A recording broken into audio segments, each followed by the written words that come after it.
हनुमान् श्रीपदो वायुपुत्रो रुद्रो नघोजरः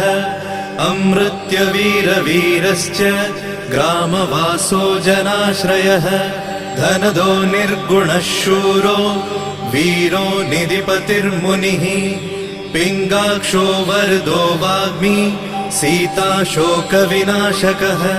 शिवः शर्वपरो व्यक्तो व्यक्ताव्यक्तो धराधरः पिङ्गकेशः पिङ्गरोमा श्रुतिगम्यः सनातनः अनादिर्भगवान् देवो